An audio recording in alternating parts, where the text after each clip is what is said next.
Brandon, let us kick off the conversation with you. Did Washington prove they're actually the most dangerous team in the NFC East? Ooh, they may have. 330 million Americans, almost 100 million avid football fans. Not everybody watch football, but there's a lot of football fans that really know what they're talking about and really knows what they're seeing. So if you were sitting around the television yesterday having Thanksgiving with your family and you turned this game on and you were watching it, you would have thought this was a really good game heading into the fourth quarter. You would have thought the Washington team was actually one of the premier teams in the NFL. So I think they look good, and I think that has a lot to do with Alex Smith. Sometimes when you insert a veteran quarterback, sometimes when you insert someone who has that leadership ability where they can lead without even talking, it changes dynamic in the entire organization. They just walk different. They talk different. You have young quarterbacks, they can play. It's one thing. But when you have a veteran quarterback like Alex Smith, he comes to work dressed differently. He comes to work, takes notes differently. The way he calls his plays and his control in the huddle is everything that gives everybody not in that huddle, in the locker room, a sense of poise and hope. So I think Alex Smith has a lot to do with how Washington played yesterday. So I agree with that. Washington is the most dangerous team in the NFC East, and if they get the right matchup, they actually could be a dangerous team in the first round of the playoffs. Before we explain why, though, something about this show. We now officially all have defined roles. I was waiting for Wild's defined role to come into play, but it has. So let me explain. Brandon is the guy on the show you will go to if you want the next level football analysis. Here's what you saw, but here's what you really saw. I obviously am the person you go to for the gambling picks. Jenna is the person you go to for the, let's call them, eclectic 80s and early 90s references. Wilds has become your go-to fantasy football guy. Were you watching yesterday? Oh, yeah. Wilds was like, hey, you know who's going to feast? Antonio Gibson. I'm like, Antonio Gibson, that's your pick, huh, buddy? I was like, did you think you really? That's what you're going with.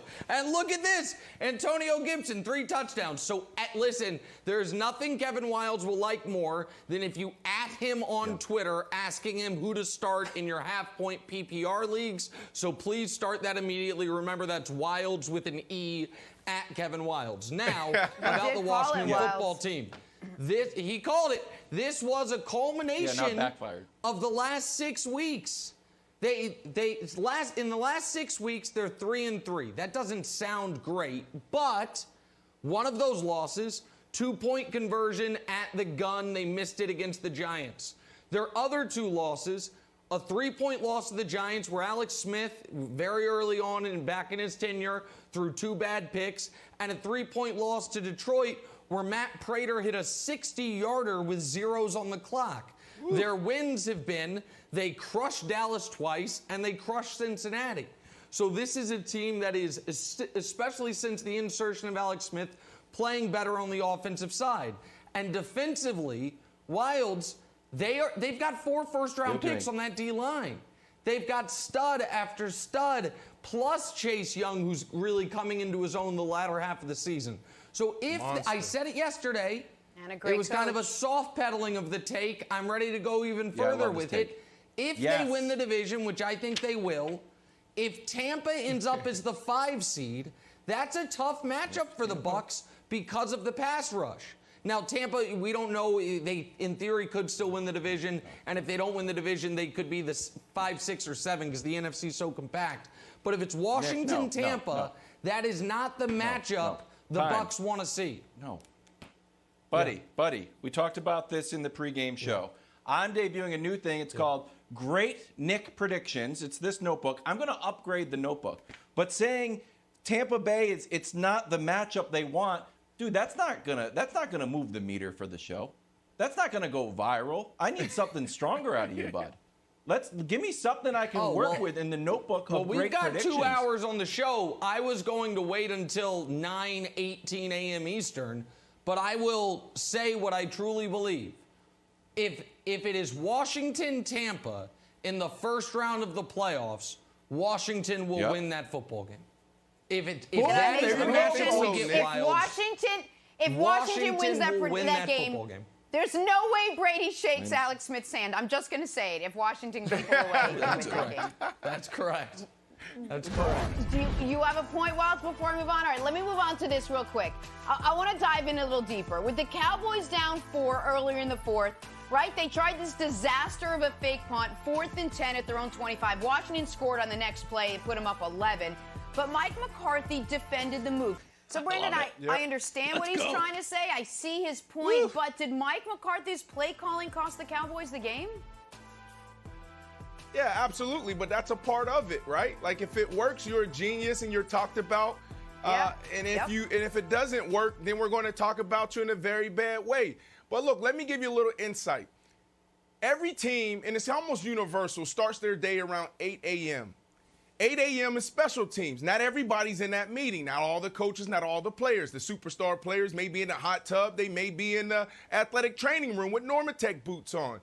8:30, the team meeting starts. But in that 8 a.m. meeting, there's guys that's sitting there and the coaches are telling you, hey, here are the fakes of the week.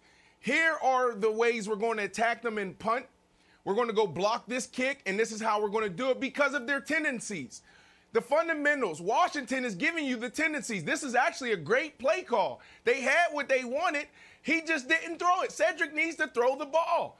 Now, look, was it super aggressive? Yes. Did it cost their team? Yes. But look, your team isn't doing anything. We're in the fourth quarter. CeeDee Lamb already dropped the ball. Your young players aren't stepping up and giving you any type of momentum. So I do like that the call was strategic, but it definitely cost them the game, Nick.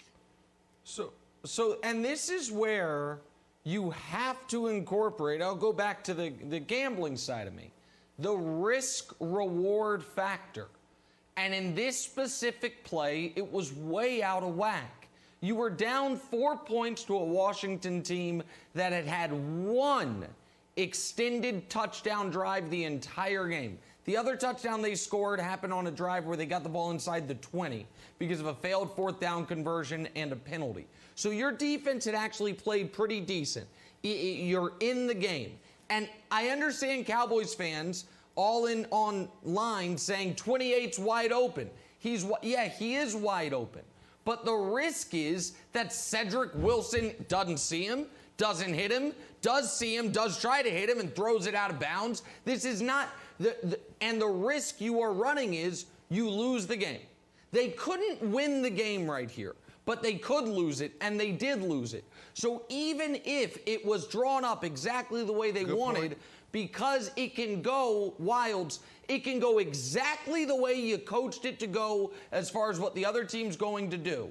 And it still can cost you the game. That's where the risk-reward, to me, was too skewed. If they were down 2 scores in this spot, it's different. They're down 4 points, and the defense had played pretty decent, Wilds. So you know what the part about it I love, though?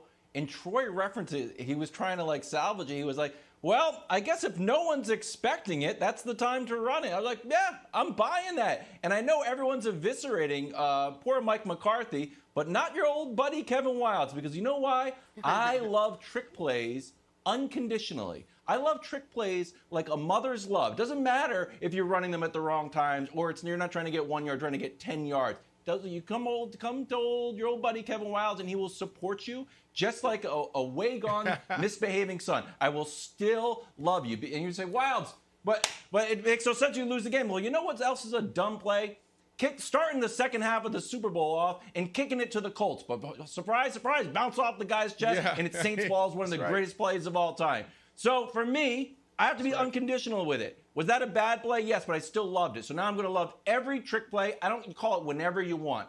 I will come and support you. So if a coach ever needs, if a coach is ever looking for support, 7:30 Monday through Friday, your old buddy Kevin Wilds is here for you. Thanks for watching. Subscribe here to get the latest from the show. Also, be sure to check out more of the best clips from First Things First, or go watch a few segments from our other shows on FS1.